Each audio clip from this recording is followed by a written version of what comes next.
Hello दोस्तों, आज हम यूक्लिड विभाजन एल्गोरिथम प्रमेयिका के बारे में पढ़ेंगे। ये क्या है और इससे क्वेश्चन कैसे सॉल्व करना है।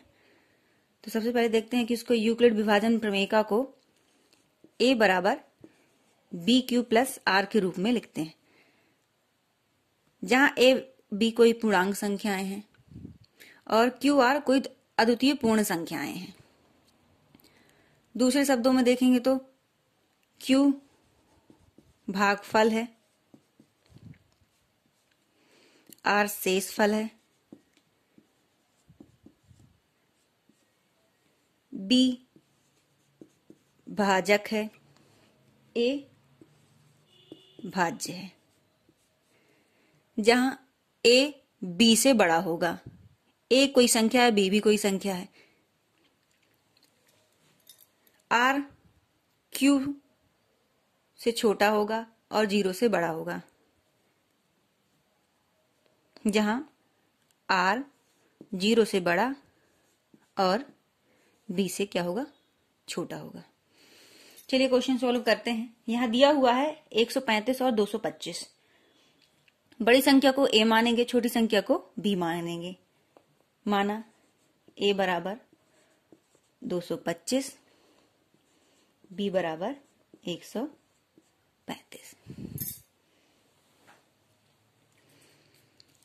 यूक्लिड विभाजन प्रमेयिका से समीकरण से जो है उससे तुलना करेंगे। तो कई प्रथमों में, कई चरणों में इसको हल करेंगे। जहां r 0 से फल आएगा वहां क्रिया अपनी समाप्त हो जाएगी। तो देखते हैं, प्रथम चरण करते हैं। a बराबर बी क्यू प्लस आर मान रखते हैं। 225 बराबर 135 Q plus R. Q R कैसे निकालें? तो क्यू आर को निकालने के लिए कुछ नहीं करना है, बस भाग दे देना है 135 का 225 में। तो एक ही बार जाएगा 135, यहां आ गया 90।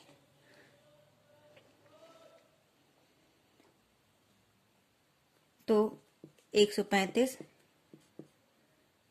क्यू का मान आया 1 और आर का मान आया है 90। देख रहे हैं अपना शेषफल 0 नहीं आया है, तो फिर से इस क्रिया को दोहराते हैं।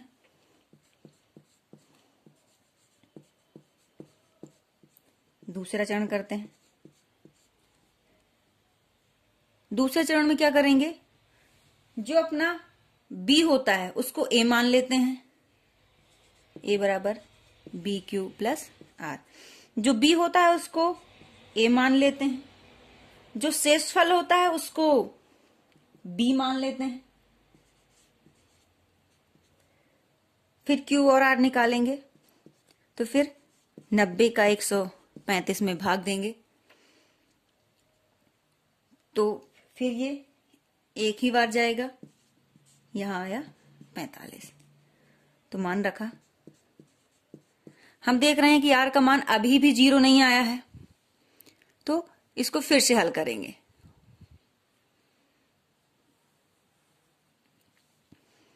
तीसरा चरण देखेंगे। तीसरा चरण हल करेंगे। फिर तुलना किए, a बराबर B Q plus R. b को क्या मान लेना है? a और जो शेषफल है अपना उसको मान लिया b। क्यू नहीं किया तो 45 दूनी 90, 2 बार जाएगा, भागफल 2 आएगा और शेषफल क्या आ जाएगा? 0। हम देख रहे हैं कि शेषफल क्या आ गया? 0। जब शेषफल 0 मतलब r बराबर 0 आ जाएगा, तो जो b का मान है वही अपना क्या हो जाएगा? HCF। तब 135 और 225 का HCF हो जाएगा 45। यही है अपना आंसर। ये प्रश्नावली का दूसरा सवाल। इसको भी समीकरण a बराबर बी क्यू प्लस आर से तुलना कर देंगे। बड़ी संख्या को a मानना है तो a बराबर क्या रख देंगे 38,220 बराबर b बराबर क्या रख देंगे 196 q प्लस r।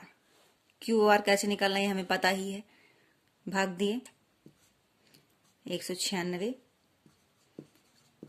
220 तो पहले एक बार जाएगा तो यहाँ आया 6, यहाँ आया 8, यहाँ आया 1, यहाँ हो गया 2, फिर 9 बार जाएगा तो आएगा 4, 6, 7, 1 तो यहाँ आ जाएगा 4 गए 8 गए 9, यहाँ 0 लिखा, 5 बार जाएगा 180। देख रहे हैं, यह मान रख दिया, यहाँ 196, क्यू का मान आया 195 प्लस आर का मान आ गया 0। हमें पता है जब आर का मान 0 आ जाता है तो जो अपना बी होता है वही क्या हो जाता है HCF संख्या का। तब 196 और 38,220 का HCF हो जाएगा 196। यही अपना क्या है आंसर। थर्ड क्वेश्चन है इसका 867 और 225। इसको आपको स्वयं हल करना है। यह प्रश्नावली का दूसरा क्वेश्चन है। ये क्या कह रहा है, दर्शाइए कि कोई भी धनात्मक विषम पूर्णांक 6q+1 या 6q+3 या 6q+5 के रूप में लिख सकते हैं जहां q कोई पूर्णांक है। कुछ नहीं करना है, a बराबर bq प्लस r से तुलना करना है, तब हल करते हैं। माना a कोई धनात्मक पूर्णांक है, मान लिए धनात्मक पूर्णांक है, तब a बराबर bq प्लस r की तुलना इनसे करेंगे तो b बराबर अपन को प्राप्त होता है 6। q r पता नहीं है, लेकिन हमें पता है कि r 0 से बड़ा और b से क्या होता है छोटा होता है।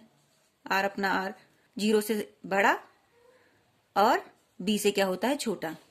b अपना जब 6 है यहाँ तो r का मान 0 और 6 के बीच में ही होगा, तब संभवतः इसके मान क्या हो जाएंगे 2, 3, 4, 5।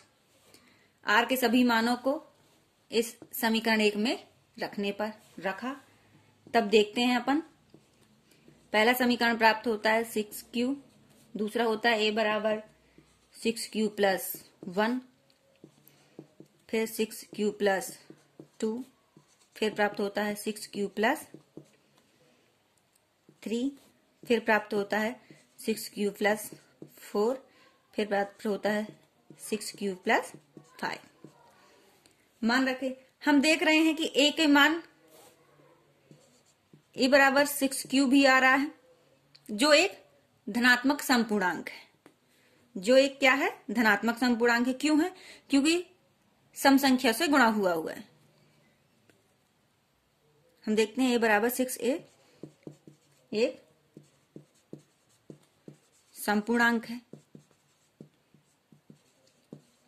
अतः हम कह सकते हैं कि a को 6q, 6q+2, 6q+4 के रूप में लिख सकते हैं, जो कि क्या है धनात्मक समपूर्णांक है। लेकिन वही हम देख रहे हैं कि a का मान 6q+1, 6q+3, 6q+5 के रूप में भी लिखा जा रहा है। तब यही अपना प्रश्न पूछ रहा है। हम देखते हैं कि a बराबर 6q+1, 6q+3, 6q+5 के रूप में भी लिख सकते हैं, जो कि क्या है एक धनात्मक विषम पूर्णांक है। अतः हम कह सकते हैं कि किसी धनात्मक विषम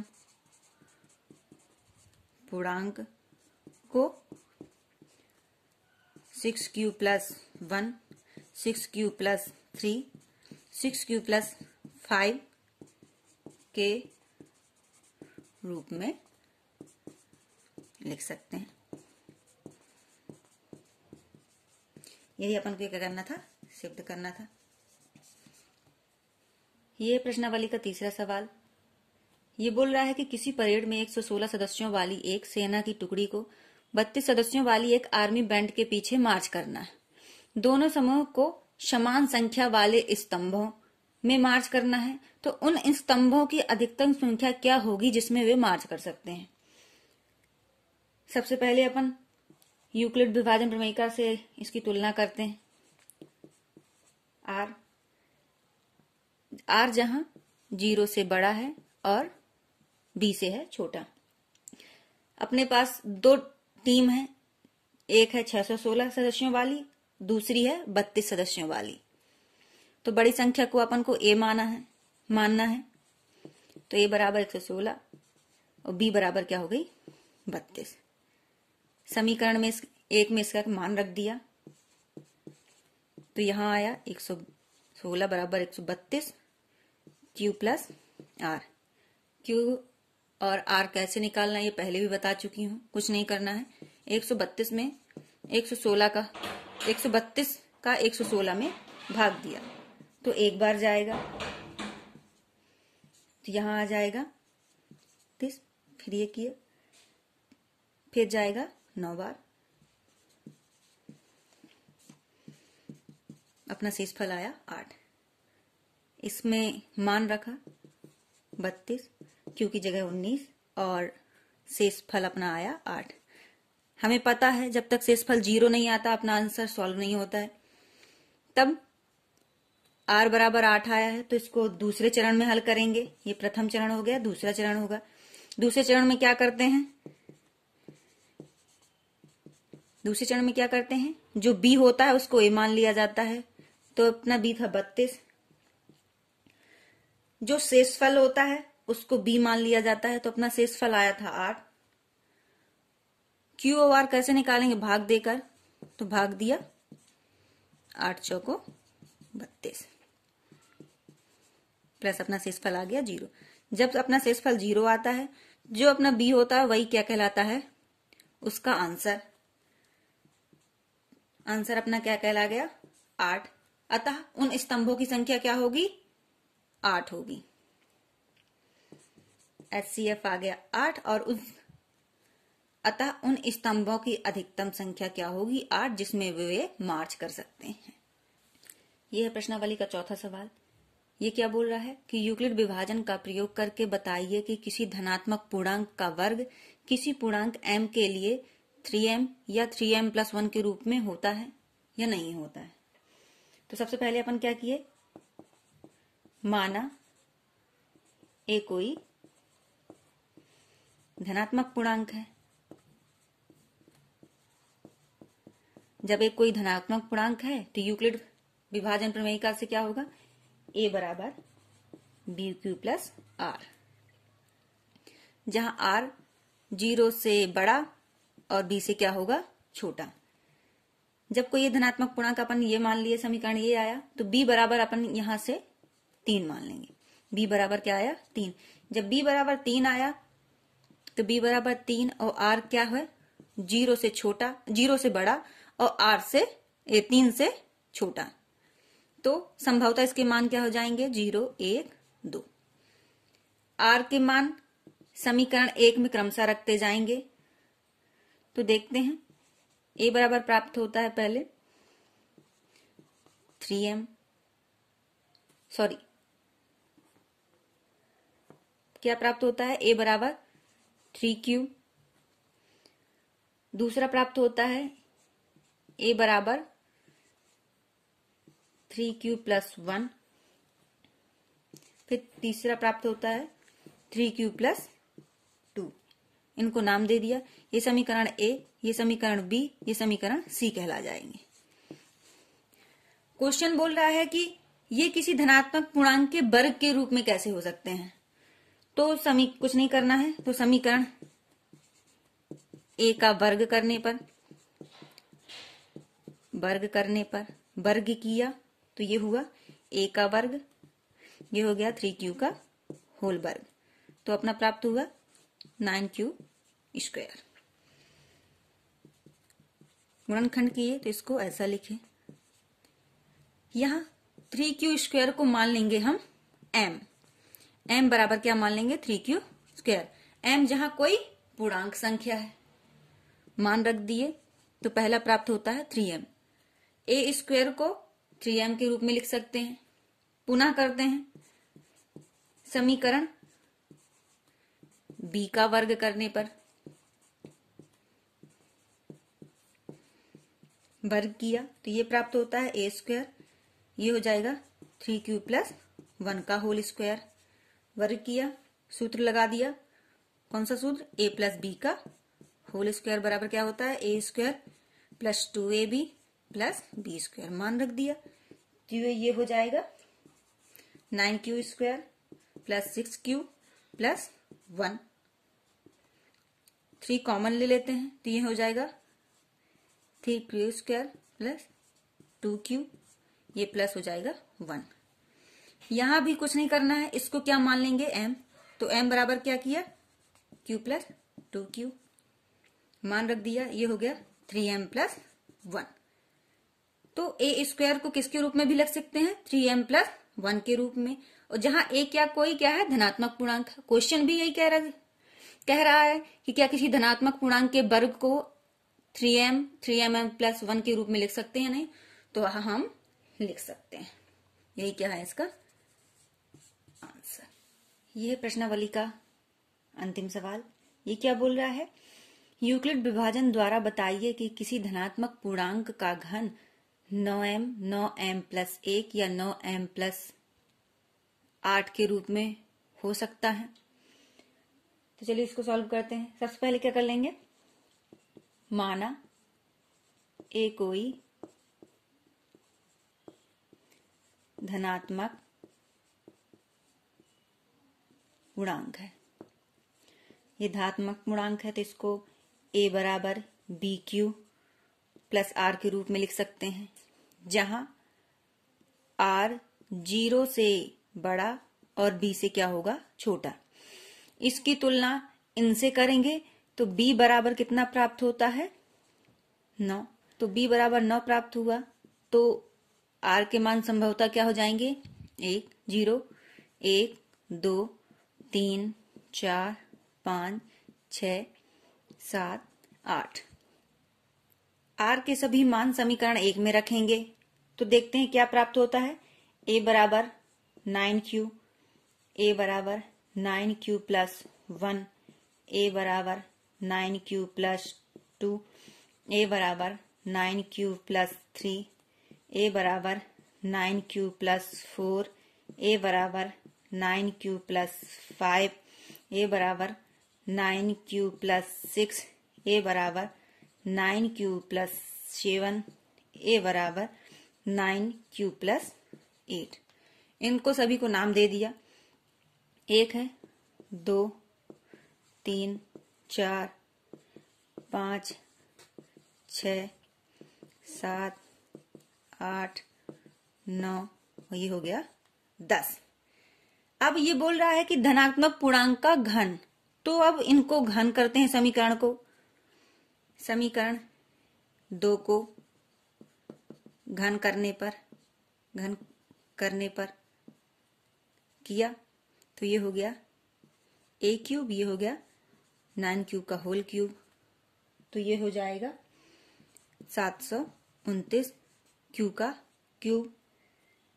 9 कॉमन लिया तो ये हो जाएगा 81 q का क्यूब। यहां 81 क्यूब कि क्यूब को क्या मान लेंगे m क्यों m ही कोई धनात्मक पूर्णांक है, तो यहां लिख दिया 9m।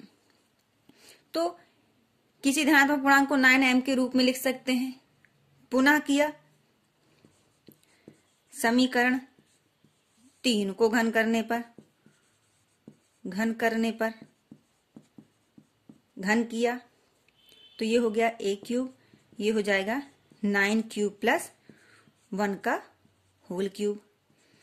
यहां सूत्र लगाएंगे। कौन सा सूत्र?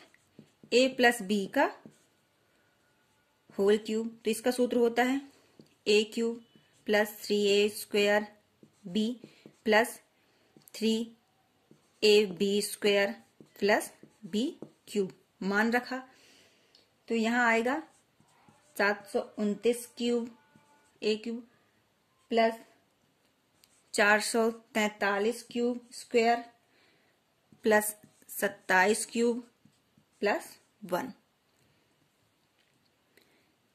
9 कॉमन लेंगे तो यहां आ जाएगा 81 का क्यूब, 81 क्यूब का cube plus 27 cube square plus 3 cube. ये 1 बाहर रहेगा, ये 1 बाहर रहेगा। इन सभी को क्या मान लिए? m।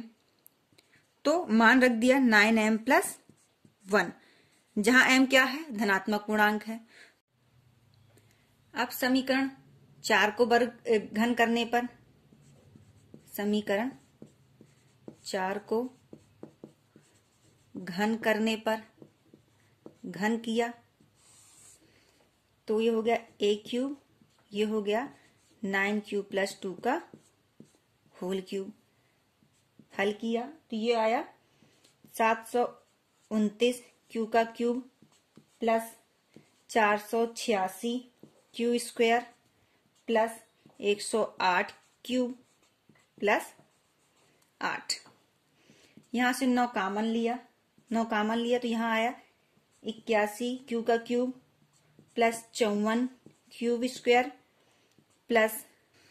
Plus 12 cube. यहां आ जाएगा 8। इन सभी को क्या मान लिए? m। तो रख दिए, ये हो गया 9m प्लस 8। m जहां क्या? कोई धनात्मक पूर्णांक है और a क्यूब कोई धनात्मक पूर्णांक माना था। अतः हम कह सकते हैं कि किसी धनात्मक पूर्णांक को के घन को 9m, 9m plus 1, 9m plus 8 के रूप में लिख सकते हैं। यही इसका क्या है? आंसर।